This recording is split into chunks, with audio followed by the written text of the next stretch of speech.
Bonjour, je suis Romain Magri, je suis le fondateur et le CEO de Métaphore. Qu'est-ce que c'est Métaphore? Métaphore, c'est une entreprise fondée en 2020. Aujourd'hui, on a quasiment 4000 m² d'espace à Paris qui sont dédiés aux événements professionnels. Donc assez large, ça va du séminaire en passant par des comex, codir, formation, cocktail, showroom. Le tout basé sur 4 piliers, l'hospitalité, pour recréer vraiment un concept autour de l'accueil et le fait de vraiment d'accompagner les clients de A à Z sur nos espaces. Le deuxième pilier, c'est le design. Donc vous le verrez un petit peu pendant la vidéo, mais on a des espaces qui sont pensés et conçus sur un mix entre l'hospitalité hôtelière, également la maison et les codes de l'hôtellerie. Le troisième pilier, c'est la gastronomie. On sait que quand on a des événements professionnels, très souvent, l'expérience culinaire est très importante. Et chez nous, c'est vraiment l'un des piliers majeurs. Et enfin, le dernier pilier qui englobe tous les autres, c'est la durabilité. On est une entreprise labellisée B Corp depuis quelques mois. Et dès le début, Métaphore était un projet né durable. Donc c'est quelque chose qui est très important pour nous et nos clients. Quel changement a entraîné le label B Corp? Écoutez, pas de changement particulier. L'idée autour de ce label, c'était de continuer à prolonger justement tous les efforts qui avaient été faits depuis le début, depuis la création de la société. Donc nous, depuis le début, on est no plastique, donc on n'a pas du tout de plastique à usage unique sur nos sites. On essaye de travailler notamment sur la partie gastronomie avec des produits qui sont issus de circuits courts, d'agriculture raisonnée ou biologique majoritairement. Et on fait en sorte aussi au quotidien dans l'utilisation de nos espaces, de limiter l'impact au maximum. On est aussi aujourd'hui en capacité de compenser l'impact carbone des événements qu'on organise pour nos clients et on calcule justement l'impact, la consommation carbone de chaque type d'événement et on propose à nos clients derrière de pouvoir compenser tout ça. Comment offrir une expérience sociale, responsable et environnementale dans l'événementiel? Écoutez, l'idée, je pense que c'est d'essayer de voir sur un package, on va dire, plutôt global. C'est-à-dire que on est sur un secteur où on est à la fois dans l'événementiel et l'immobilier. Donc on sait que c'est des secteurs qui généralement sont assez lourds en termes d'empreinte carbone. Donc l'idée c'est on sait qu'on pourra pas être parfait. L'idée c'est de pouvoir justement mettre toutes les petites briques qu'on va pouvoir mettre pour être le plus responsable possible. Donc comme je vous le disais, ça passe par la partie gastronomie, en termes d'éthique également. C'est comment on envisage nos relations avec nos partenaires, avec nos fournisseurs, avec nos prestataires, avec nos équipes, comment est-ce qu'on recrute aussi, quel type de profil on va recruter. Et derrière, c'est au quotidien de pas surutiliser les ressources qu'on a, de pas allumer la clim quand on n'a pas besoin d'allumer la clim, de pas surchauffer l'hiver. Et à côté de ça, c'est des petits gestes au quotidien qu'on essaye d'inculquer à nos équipes et que nos équipes essayent aussi de pousser auprès de nos clients, comme éteindre la lumière, faire attention à pas laisser couler l'eau, le gaspillage alimentaire aussi, on essaie de limiter au maximum, on pèse nos déchets, on sait exactement combien on consomme et combien on jette aujourd'hui. Donc c'est tous ces petits éléments-là qui vont faire que derrière on crée un projet qui est beaucoup plus durable. Quelle est la clientèle visée? Elle est surtout parisienne, elle peut être française, étrangère? Alors aujourd'hui, la clientèle est essentiellement parisienne. Nous, une grosse majorité de nos clients aujourd'hui sont des entreprises du CAC 40, très souvent basées sur Paris ou l'Île-de-France. On travaille aussi beaucoup avec les maisons de luxe qui, généralement sont plutôt Paris-Centre, mais de plus en plus aussi d'entreprises, que ce soit des entreprises industrielles, des PME ou des entreprises internationales qui viennent sur Paris un jour, 2 jours, parfois un peu plus, pour un séminaire, pour une convention, une conférence, et qui derrière vont avoir besoin de l'utilisation d'espace pour différents types d'événements. Comment vous est venue finalement l'idée de Métaphore? Alors moi, je travaillais chez WeWork, qui est l'un des leaders mondiaux du coworking, et je participais à l'ouverture du marché parisien de WeWork. Et chez WeWork, on recevait tout le temps de la demande pour du séminaire, du comex, des événements professionnels de tout type. WeWork fait du coworking, donc forcément, les espaces n'étaient pas forcément très adaptés à recevoir des groupes tous les jours, déjà pour pas déranger les clients qui étaient sédentaires et qui avaient leurs espaces dans ces immeubles. Et à côté de ça, par rapport aussi aux services qu'on pouvait apporter, il n'y avait pas spécialement de services, notamment de gastronomie, d'accueil particulièrement poussés. Donc on refusait la plupart de ces demandes.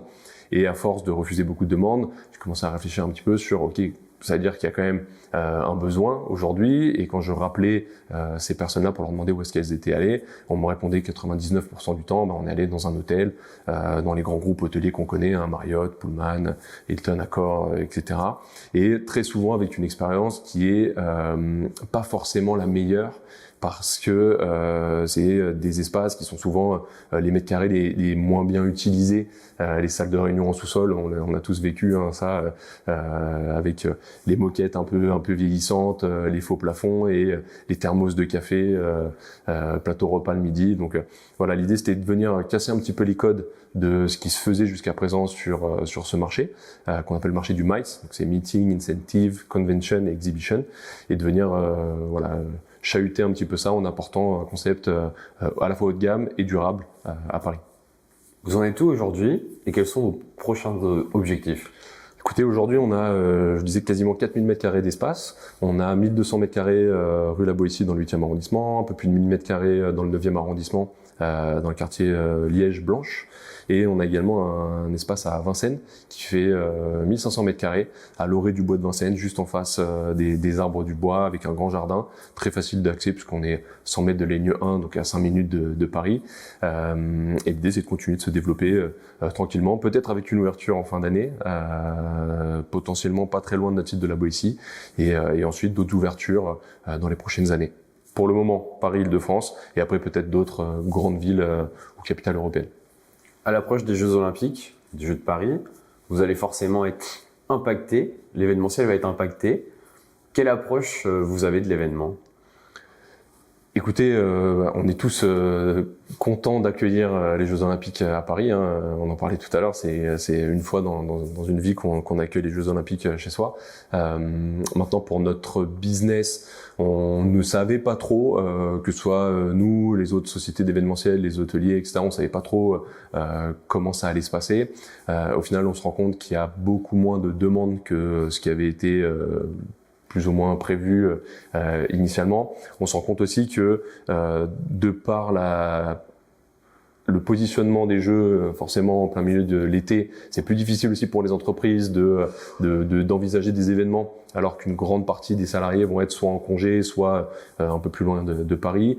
Et on sent aussi que par rapport aux entreprises internationales, ça va se faire plutôt en last minute. On sent qu'il y a encore un petit peu d'incertitude, peut-être un peu de crainte aussi sur le bon déroulé notamment de la cérémonie d'ouverture et de la sécurité autour de l'événement. Donc nous, on travaille toujours, on a toujours de la demande de nos clients actuels parisiens qui ont quand même besoin d'organiser des événements pendant les Jeux. Pas forcément pour les Jeux ou en lien avec les Jeux, on en a quand même un petit peu aussi, mais on sent que voilà, la période vraiment des Jeux va être un peu chahutée d'un point de vue logistique et organisationnel. Les entreprises poussent du coup pour leurs employés soient en télétravail, alors que pourtant certains grands groupes revenaient dessus. Quelles sont les problématiques d'un télétravail généralisé ? Écoutez, on l'a vécu pendant la période Covid, c'était complexe. Parce que le full télétravail ou en tout cas le télétravail très poussé, on s'est vite rendu compte qu'il y avait déjà un besoin de recréer du lien social. Après, nous on est une boîte du Covid, donc on l'a bien vécu. C'est vraiment la majorité de nos clients nous disaient on a besoin de recréer du lien social. C'est bien que les gens se croisent au bureau une journée par semaine ou autre. Mais quand on a besoin vraiment de rentrer dans des sujets un peu complexes, d'envisager aussi des problématiques, un peu de développement pour des entreprises, c'est mieux quand les personnes peuvent interagir les unes avec les autres et se voir et recréer du lien qui s'est beaucoup perdu pendant le Covid. Donc là, c'est un petit peu voilà le télétravail forcé pour des questions logistiques, pas assez de transport, pas assez d'infrastructures, des lieux à Paris aussi difficiles d'accès. Nous, ce qu'on a senti, c'est qu'il y a eu beaucoup de demandes en début d'année, justement dans l'anticipation de cette période de télétravail pendant les Jeux, et qu'il y a beaucoup de demandes sur la rentrée de septembre. On commence déjà à avoir énormément de demandes jusqu'à la fin de l'année, parce que voilà, les entreprises l'ont déjà vécu. Elles savent que le télétravail peut avoir des avantages, mais peut aussi avoir pas mal d'inconvénients, notamment d'un point de vue managérial, RH, et on sent qu'on va avoir de la demande justement pour venir renforcer à nouveau ces liens qui s'étaient un peu recréés ces derniers mois, et on va voir comment ça se passe vis-à-vis des Jeux. Combien en place les entreprises pour justement faire revenir leurs employés davantage dans les locaux ? Nous, ce qu'on remarque, c'est ce besoin du service et notamment de l'hospitalité.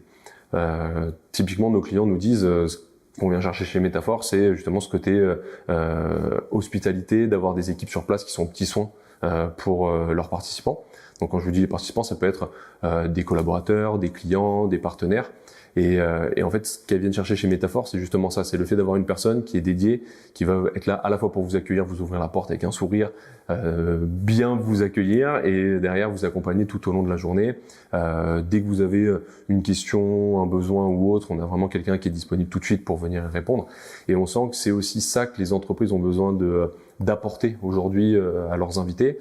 Quand vous organisez une réunion chez vous dans vos bureaux, vous devez gérer le traiteur, la boulangerie pour le petit déjeuner le matin, la livraison pour les plateaux repas le midi, la logistique de qui vient, le vestiaire, etc.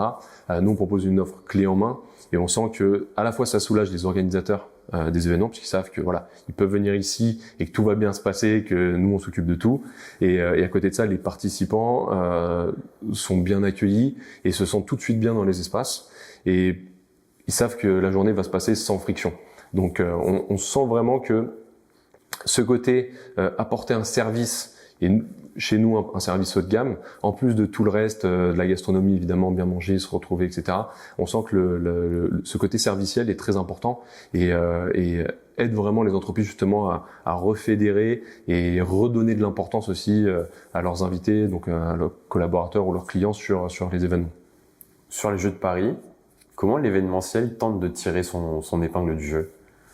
Écoutez, on l'a vu au début avec les hôteliers qui s'étaient dit ça va être l'effervescence totale, on augmente les prix, tout va être plein, etc.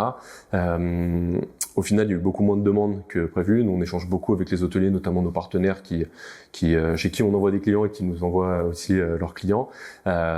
Tous nous disent la même chose, c'est qu'il y a beaucoup moins de demandes que ce qui avait été prévu. Les espaces d'hospitalité globalement un peu partout, pareil, ça a été beaucoup moins demandé par les entreprises que ce qui avait été prévu initialement. Donc aujourd'hui, on se rend compte aussi que la conjecture peut-être fait que les gens ont un peu moins envie de venir, notamment les entreprises, un peu moins envie de venir dépenser de l'argent dans de l'événementiel en plus des jeux en tant que tels, puisque ça coûte déjà un peu d'argent de faire venir des équipes pour assister à des épreuves. Et on sent que derrière, voilà, il y a un petit peu plus de retenue sur l'événementiel lié au jeu. Mais pour autant, voilà, la vie continue, le business continue. Il y a quand même beaucoup d'entreprises à Paris et beaucoup d'entreprises, notamment des grands groupes, qui ont besoin quand même de se réunir, de réunir leurs équipes, etc., qui peuvent pas couper leur business pendant 2 mois. Donc, on sent que, notamment pour les espaces d'événementiel comme le nôtre, on va à peu près travailler comme si c'était une année sans Jeux Olympiques, là où les hôteliers, pour le coup, eux, vont peut-être plus travailler sur la partie nuitée avec les particuliers, mais certainement moins sur la partie réceptif, professionnel, hospitalité.